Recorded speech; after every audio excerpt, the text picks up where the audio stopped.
Factor Uncensored. The legal battle over Trill Burgers is far from over, as we all know, in the courts here in the city of Houston.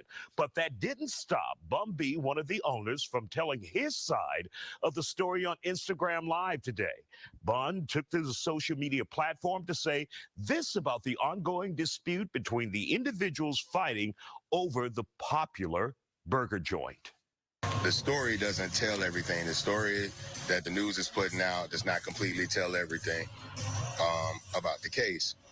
The first thing is that, the court order does not say that the bank accounts are frozen. They're not frozen at all. The daily operations will commence. The only reason that we were even taking salaries, which were very small, was only $5,000 a month. And the only reason we were taking salaries were because we had been doing so much for free. Like, I had never taken any money from Trill Burgers. Let's just be clear. These people tried to paint me as a thief in their public statements, that I stole money from them, which they could not testify to when we went to court. Because we all know that's a lie. There's no physical proof because of me taking anything, because I never took anything.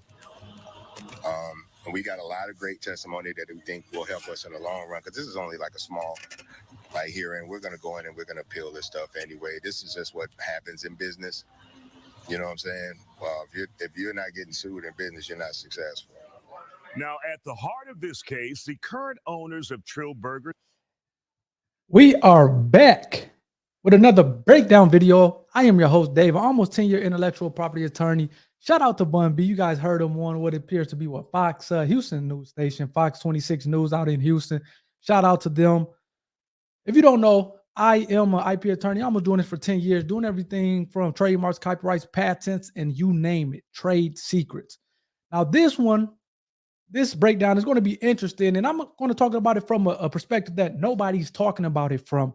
And this is how the original owners, the various siblings, I hope I'm saying that name right, could have avoided this whole situation, or at least could have protected their interests a little bit more. And I thought it'd be a good idea to make this video so that you guys don't find yourself in this same situation.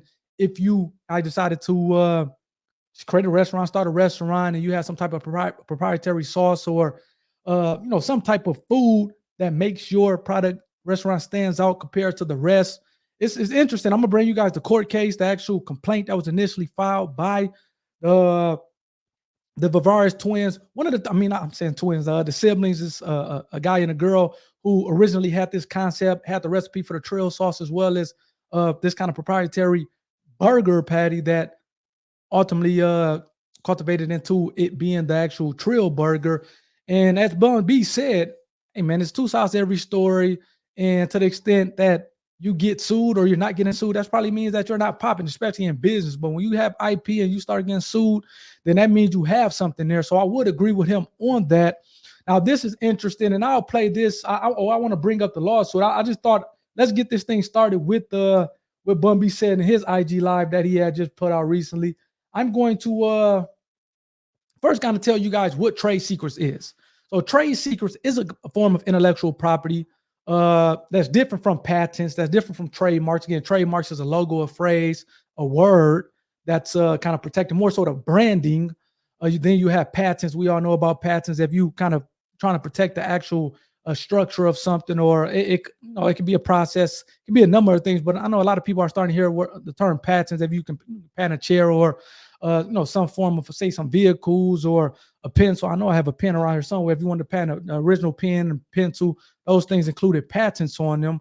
And then you have copyrights. A lot of times we heard about this as it relates to sound recordings and lyrics and books and things of that sort. But this trade secret thing is something that if you have a process or some type of a formula that gives you a competitive economic advantage over the market, you're keeping this thing as a secret, then you can have trade secret protection as long as you're keeping or you're doing kind of taking reasonable means to kind of keep this thing guarded or a secret, and it's not, you don't give it away to somebody else to the extent that they can kind of get it and kind of do whatever they want to do with it or start their own competing business. So again, a lot of people don't know about trade secrets, but I'm gonna bring up the complaint, and I'm gonna give you why I think the original owners, again, which is the Vivarius siblings, could have continue to protect their interests even more than what they did.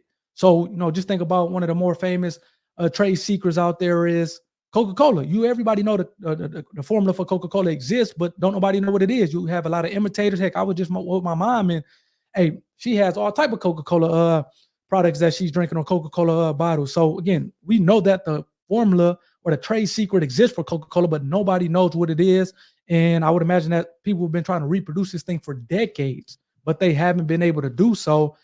So that's again, that's something that just keep in mind. Is another, I think, a famous trade secret formula is the KFC recipe. Everybody knows that recipe exists out there. I think I was reading something today that talked about they have this thing locked up in kind of one of their secure locations. KFC does. So yeah, we know this trade secret stuff exists, but don't nobody know the exact formula, the exact recipe, the exact process. And this thing kind of helps the business get a competitive advantage, economic advantage over the market. So yeah, just breaking down what a trade secret is. Keep that in mind. We're going to bring up this original complaint that was filed by the Viveras siblings, and we're going to just take a look at the trade secret portion, because again, a lot of people don't think that everything always goes back to the money. And in this case, the IP ends up being very valuable. So let me make sure you guys can see this. So this is the complaint. It's a 32-page complaint. I'm only going to take a look at this misappropriation of trade secrets. So what is misappropriation of trade secrets? Yeah, we talked about the trade secrets, that being something that's a secret that you are taking as a business reasonable means for protecting, and that when they say misappropriation, that means somebody has gotten hold of your trade secret. Remember this, has gotten hold of your trade secret by unlawful means, by illegal activities. You didn't give them the trade secret. They got a hold of it somehow by unlawful activity for the most part. Misappropriation is what we call it. So again, when they talk about, let me go back, let me blow it up here. When they talk about misappropriation of trade secrets, they're saying that, hey, and I think this is good to kind of just give you guys a recap. So it seems like you had these Viveras, these siblings, they had the original ideal, it seems like, and kind of just from everything that we'll take another look at what Bun B said and what, again, the Viveras is put in their complaints. It seems like Bun B has corroborated in other interviews where they came up with this original trade secret over the Trill burger. Seems like this guy, Andy, which is, again, this company, Trill Burgers, had 5 owners or co-founders, if you will. And I'm not sure, hey, that's a lot of co-founders in my book, but that's neither here nor there. So it seems like the Viveras siblings were 2 of the original co-founders that two of the original co-founders that they came up with the trade secret. They came up with the Trill burger, the sauce. I think they have a Trill sauce. They came up with how to actually cook the burger and all that stuff, which, again, they came up with the trade secret for the Trill burger. And then it seems like Andy, a gentleman named Andy, came in at some point in time. And then Andy, as well as the Viveras siblings, they sought out Bun B and told him to get in, see if he wanted to be a part of things. So he eventually became a part of things, more as the face. I would imagine that Bun B is not flipping burgers or coming up with secret formulas and things like that, but he was more of the face to the situation. And then it seems like there's another guy, Nick, came in, which I'm not kind of clear based on kind of reading the complaint, how Nick became a part of it. So you have the Viveras siblings, you have Andy, which kind of joined the Viveras siblings to go get Bun B. Then you have a gentleman named Nick. So currently, that was the original kind of foundation of Trill Burgers LLC. So it seems like at some point, the Viveras siblings, it seems like they were kind of doing pop-ups and stuff like that, and just trying to get the word out there. But then it seems like at some point they were not getting reimbursed for their efforts, for the money that they were spending. So what they did was, it seems like, I don't want to say allegedly, they kept the money, and that's where Bun B, Nick, and Andy appear to have an issue with. So Bun B, Andy, which again, he was initially part of that original kind of 3, if you would, that went to go seek out Bun B. Nick, Andy, and Bun B had an issue with the Viveras siblings doing pop-up shops.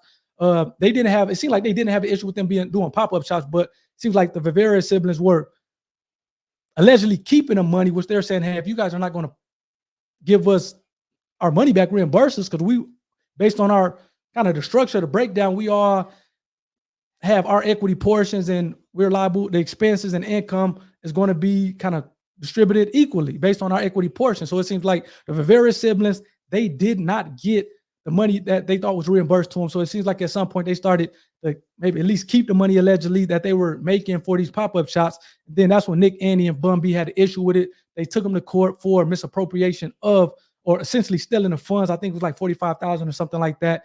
And then it seems like the Viveras, and then again, Andy, Bun B, and Nick started to open up different things. And it seems like maybe the Vivera siblings, they were trying to open up like a chicken restaurant, which again, that's what Bun B them claimed. They were trying to open up a chicken finger or chicken strip spot with the money.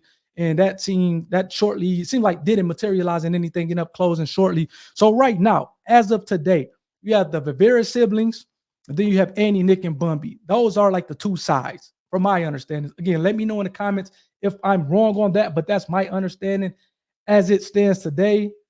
So let's go back to the misappropriation of trade secrets. So this is the Vivera siblings initially filed this lawsuit versus the other three, Nick, Andy, and Bun B. And again, it talks about Patsy and Benson Viveras created the original proprietary recipes that are used in the creation of Trill Burger. The recipes the Viveras developed. So again, they're talking about, hey, us as the Vivera siblings, we created this Trill Burger recipe, the Trill sauce. Again, let's continue to read. In the receipts the Viveras developed were not generally known or readily ascertainable by independent investigation. The confidential recipes were only disclosed by the Viveras on a need-to-know basis. That's another thing. You can't be giving away these recipes willy-nilly, even to like the people who work within the company. You have to do it on a need-to-know basis. That's another part of taking reasonable means efforts to protect the actual trade secret. So let's continue on. The recipes were the product of the Viveras' extensive experience and hard work in the culinary industry, and they were developed for the benefit of Trill Burgers LLC. The trade secrets include, but are not limited to, the selection of the ingredients with longer shelf lives to enhance scalability and reduce waste, as articulated by Bun B in a separate video, which we're going to watch. It seems like he was doing a interview with EYL where he was talking about the ingredients and the proprietariness of it. So again, we'll get off into that here shortly, which again, let's continue with the sensor, which is a proprietary business strategy designed to optimize operational efficiency and customer satisfaction. Further, trade secrets encompass specialized cooking techniques such as the preparation of smash burgers requiring specific cooking and assembly protocols, which has been refined to create an unparalleled dining experience. These techniques include the precise timing of smashing of the meat, the proprietary Trill sauce sauce mixture, and the deliberate choices of certain ingredients such as pickle slices and onion cuts to achieve the optimal texture and flavor of the profile of the Trill Burger. So again, based on, in this paragraph, this is actually filed by the Viveras, the siblings. They're talking about how Andy, Nick, and Bun B took their trade secret and did something else with it. They misappropriated. This was the title, misappropriation of the trade secrets.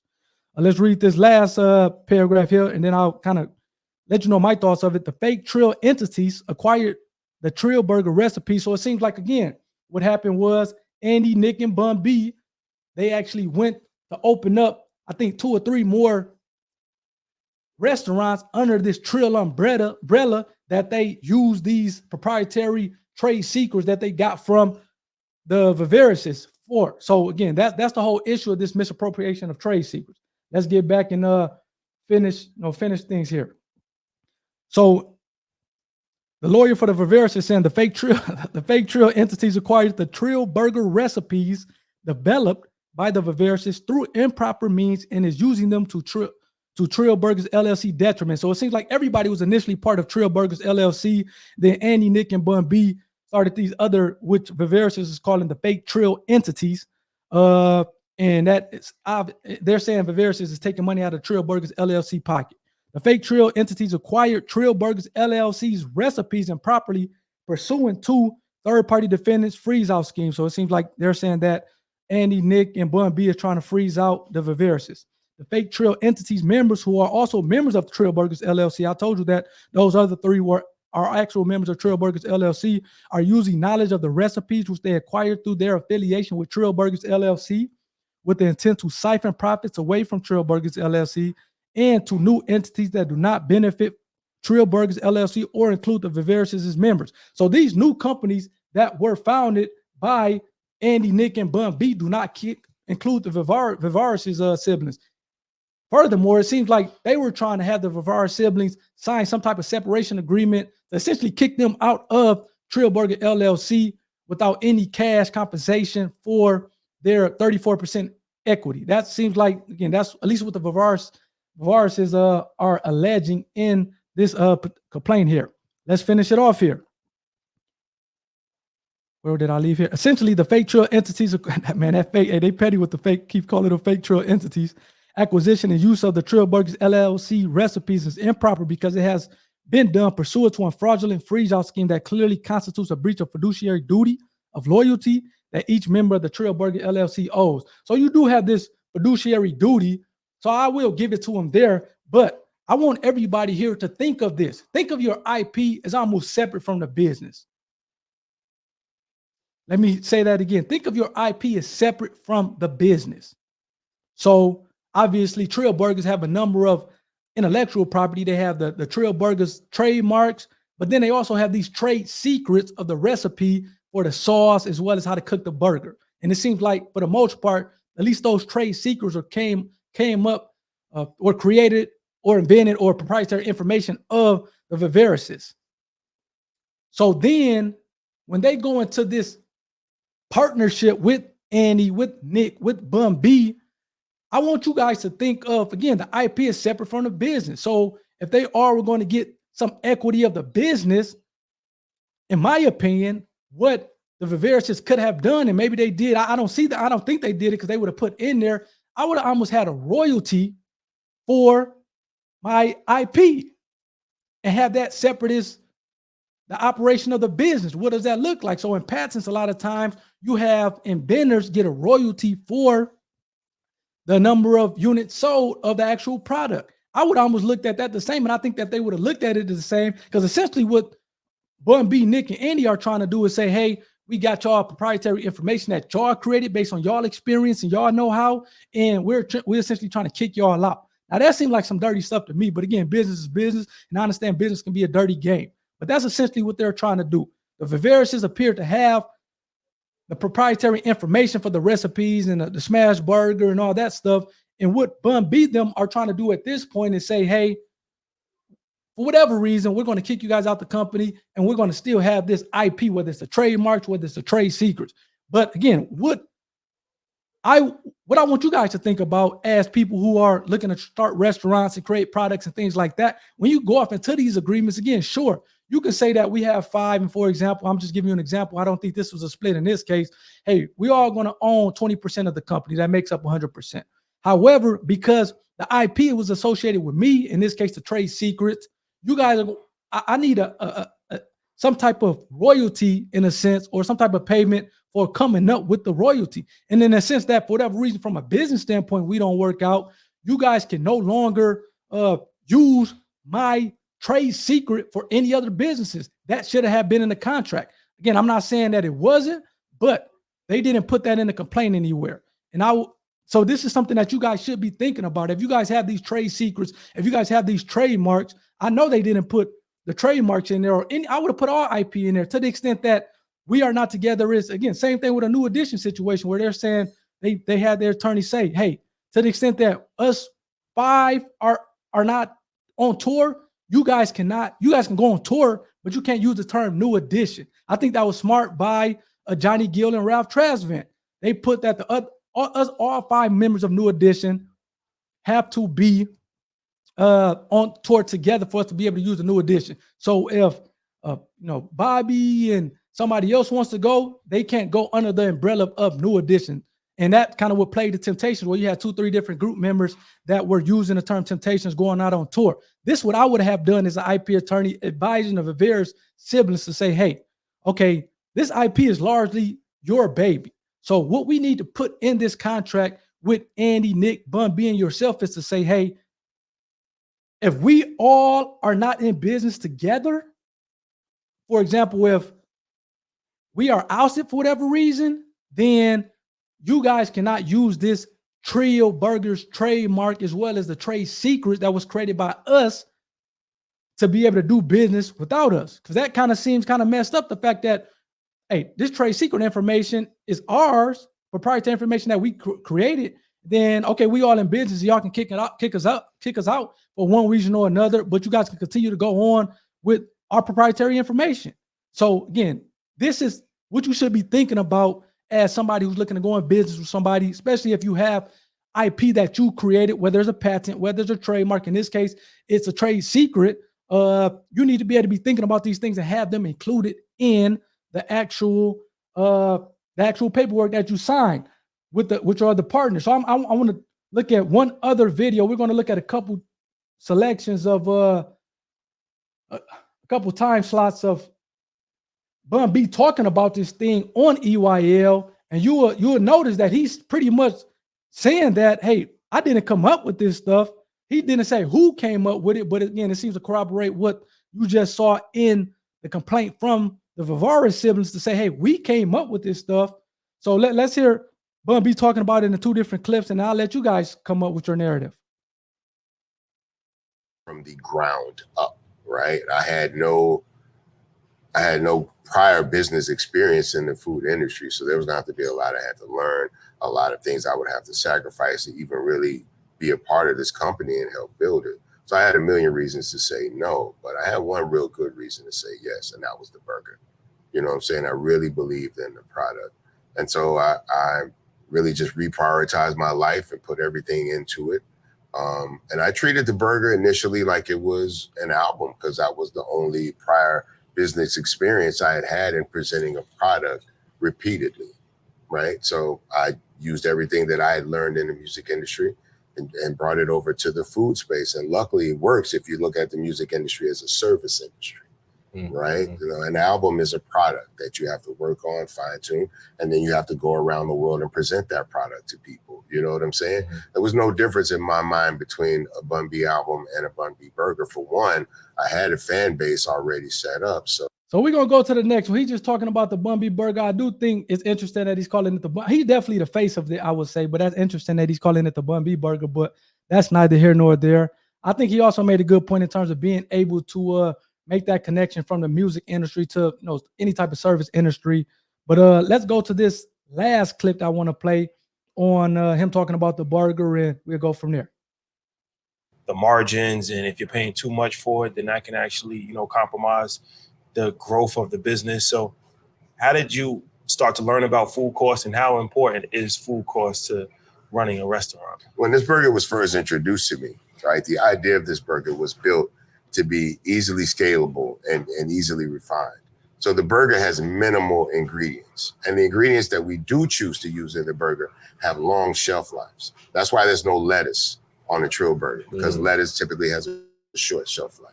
That's why there's no tomatoes on a Trill burger, because tomatoes typically have a short shelf life, but onions have a long shelf life. And you look at pickles come in a jar, right? They're pickled, so there's a long shelf life for that. Everything about this was designed to make this burger as easily assembled as possible, right? And to make sure that these ingredients that we have that come in don't sit on the shelf long. And that's kind of what we've been able to accomplish. And now you add that with the idea of there constantly being a flow of traffic coming through the door. Now no food sits either. So we don't end up having to throw any burgers away because they sat too long under a lamp and the top bun got hot and the bottom bun got soggy from the sauce. We don't have those kind of problems. That was built into the burger from its initial design. All of these things were put into it. The flavor combination was designed a certain way so that when you bit into a burger, it's a flavor sensation that most people typically don't get from most meals, much less a hamburger. My burger is competitive not with other burgers. My burger is competitive with sushi or steak because of the level of preparation and the way that the ingredients are designed to combine when you bite into it. That's why when people eat a Trill burger, their minds are blown.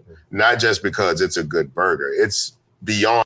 So I'm gonna stop it right there again. What do you guys think? He's talking about the taste, the ingredients, to how they were all kind of formulated so that when you bite into it, it's like, man, this is crazy good. Which I think, again, it corroborates what the Viveras are saying in terms of their trade secrets and them coming up with the formula. And I think early on in this interview, he talked about how he didn't create the burger. Somebody else created it, which again, it starts to corroborate what we just read by the Vivaras. Again, ultimately, all this, I want you guys to think differently as it relates to this IP stuff, because This stuff is extremely valuable. Now, yes, he was the face of it, and I'm sure that had a big part of this thing taking off. However, the ingredients of it appeared to be the viruses, which is crazy if they get kicked out and they came up with the actual flavor and the ingredients and the trade secrets as it relates to it. And I think that could have been avoided if they would have put in the contract, hey, to the extent that we all are not in business, you guys can't go use the IP, whether it's trade secrets, trademarks, to form competing businesses or burger businesses. I think that would have been something that could have avoided all this. If they really wanted to get spicy, they would have to say that you guys can do this, but you guys have to pay us because we came up with the proprietary trade secrets. I think that would have really covered them. And hey, they wouldn't have cared if they would have maybe kicked them out because they still would have been getting paid a residual or royalty, whatever you want to call it. So be thinking about this stuff. Nobody is going to give it to you like me. Now, almost 10-year intellectual property. Nobody is talking about this. Everybody's talking about they kicked this person out or they stealing money. Hey, look, I get it. All that stuff is wrong. It needs to be handled and dealt with accordingly. However, it's stuff that you can do on the front end to prepare yourself so that you can avoid these situations. And to the extent that you find yourself in these situations, because as Bun B said, when you popping, this is going to be lawsuit. You still have yourself covered in the paperwork to get paid as a result of somebody trying to kick you out or oust you or do something that you just don't approve with as the owner of the IP. So let me know what you guys think about this. Do you think that Bun B is wrong? Do you think that the Bavaria siblings are wrong? Do you think that the burger is trade secret, or do you disagree with me altogether in the Bavarians as far as this not being something that's trade secret, that's worthy of a trade secret? I can tell you that they could have did a number of things early on in the front end to protect themselves, and hopefully to the extent that you have a proprietary formula or recipe or a system or a process that gives your business the competitive economic advantage compared to other competitors, you need to be taking reasonable steps to protect it, not only by keeping the actual thing protected in as a trade secret, but also in the contractually that you're letting any partners or you have know that, hey, to the extent that y'all try to do something dirty, y'all still gonna pay me because I came up with the IP. So let me know what you guys think about it. Hopefully you guys got something out this video. Hit a like, hit a subscribe if you did, and I'll see y'all next time. Peace.